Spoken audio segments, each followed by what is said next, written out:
ગુજરાત ભાજપની અંદર અમુક જ એવા નેતાઓ છે કે જે ખૂબ નાની ઉંમરે મોટી પ્રગતિ કરે છે. એમાંનું એક નામ એટલે પ્રદીપસિંહ વાઘેલા. આપણને બધાને ખબર છે કે ગુજરાત ભાજપના મહામંત્રી અને અચાનક એક સમયે રાજીનામું આપવું પડ્યું, લેવામાં આવ્યું કે પછી સ્વેચ્છાએ આપ્યું, તે એક સવાલ બધાના મનમાં છે.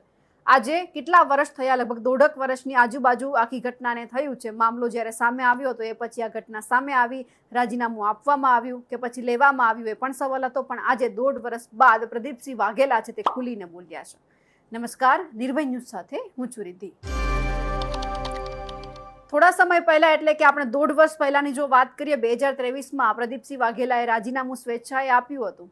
એવું ક્યાંક વાતો વહેતી થઈ અને તેમણે કહ્યું હતું કે મારી સામે જે પણ આક્ષેપો કરવામાં આવ્યા છે, જે ભ્રષ્ટાચાર ખુલીને બહાર આવ્યો છે, મારું નામ એમાં લેવામાં આવ્યું છે, એમાં મારો કોઈ જ વાંક નથી. મારી સામે અત્યારે જે બધા લોકો વાત કરી રહ્યા છે કે આ પ્રદીપસિંહ વાઘેલા છે તેમણે ક્યાંક ને ક્યાંક ભ્રષ્ટાચાર કર્યો છે, પણ મેં એવું કંઈ જ નથી કર્યું. ભાજપને પૂછવામાં આવ્યું તો એમણે પણ એવું જ કહ્યું છે કે એમણે સ્વેચ્છાએ રાજીનામું આપ્યું છે. પ્રદીપસિંહ વાઘેલા એક સમયના એ નેતા હતા કે યુવા નેતા કે ખૂબ નાની ઉંમરે આ પદ ઉપર પહોંચવું બધા માટે અઘરું હોય છે, ત્યારે તેમણે ખૂબ નાની ઉંમરે આ પદ હાંસલ કર્યું હતું. પણ અત્યારે તેઓ ક્યાંક હાંસિયામાં ધકેલાઈ ગયા હોય તેવું પણ આપણને નજરે પડે છે, કારણ કે ક્યાંય જ કોઈ જ એમની છબી ખરડાવવાનો પ્રયત્ન થતો હોય એવી ઘટના આપણી સામે નથી આવી, એવી વાત આપણી સામે નથી આવી. કારણ કે છેલ્લો જ્યારે લોકોને વાતચીત કરવાનો મોકો મળ્યો હતો એ 2023ની વાત હતી. એ પછી ક્યાંય જ તેઓ ચર્ચામાં નથી આવ્યા, તેઓ કે મુદ્દામાં નથી આવ્યા, કોઈ પણ નિવેદન નથી આવ્યું. અને 1.5 વર્ષ બાદ આજે પહેલીવાર પ્રદીપસિંહ વાઘેલા છે તેમણે ક્યાંક ને ક્યાંક લગભગ 2023ની આ ઘટના ઉપર બોલ્યા હોય તેવું લાગ્યું. અને તેઓ કહી રહ્યા છે કે મેં ક્યારેય પણ ભૂતકાળમાં એવું કામ નથી કર્યું કે જેના થકી તમને શરમમાં મુકાવવું પડે, મારા લીધે તમારે શરમથી નીચું જોવું પડે, એવું મેં કોઈ જ કામ નથી કર્યું. 1.5 વર્ષ બાદ હું બોલું છું, પણ તેમ છતાં તમને કહી દઉં છું કે મારાથી એવું કોઈ જ ખોટું કામ નથી થયું. 1.5 વર્ષ બાદ પ્રદીપસિંહ વાઘેલા જાહેર મંચ ઉપરથી અને એ પણ ક્ષત્રિય સમાજના મંચ ઉપરથી બોલ્યા છે, તે સાંભળીએ. એટલે હમણાંની જે ઘટનાનો આધારે એવું નહીં માનતા કે જેમ એનસીસીમાં ન ગયા તો ચાલ્યું, જેમ સ્પોર્ટ્સની અંદર છોડી દીધું, બ્લડ ડોનેશન કેમ્પમાં હું ગયો, મારું બ્લડ દેવા માટે સક્ષમ નહોતો તો મેં 3 લાખ બોટલો ડોનેટ કરાવડાવી, લગભગ 20,000થી વધારે બ્લડ ડોનેશન કેમ્પ કરાવડાવ્યા. અને અત્યારે હમણાં થોડો વેકેશનમાં છું તો કે ભાઈ આ પ્રદીપસિંહ છોડી દેશે, એવું નહીં માનતા. એવું નહીં માનતા. હવે જે કામમાં છું એ જીવનભર એ કામ કરવાનો છું. અને લગભગ 1.5 વર્ષે હું પહેલી વાર બોલું છું કે જીવનમાં એવી કોઈ કામ મેં કર્યું નથી જેનાથી તમને મારા ઉપર શરમ લાગે.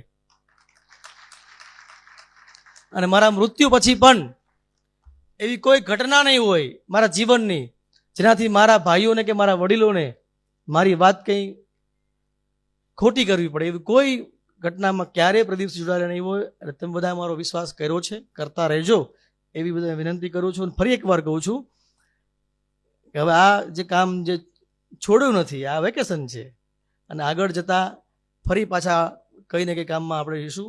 જે લોકોને પણ રાજનીતિમાં આવવું છે અને મારી સાથે જોડાવવું છે એવા ઘણા જુવાનીઓ અહીંયા બેઠા હશે, એ બધાનું સ્વાગત કરું છું. બધા મારો ફોન કરી મારો સંપર્ક કરશો, મને ગમશે. મારું કામ છે કામ દેવાનું, મારે પોતાના માટે હું કંઈ કરતો નથી, બીજાનું કોઈને મદદ કરવી મને મજા આવે છે. અને જેને પણ રાજનીતિમાં આવવું છે એ બધાનું સ્વાગત છે.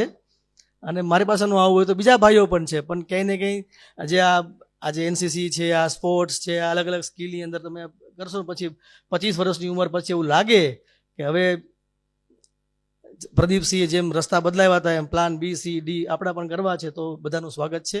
ફરી એકવાર આભાર. ભારત માતા કી જય.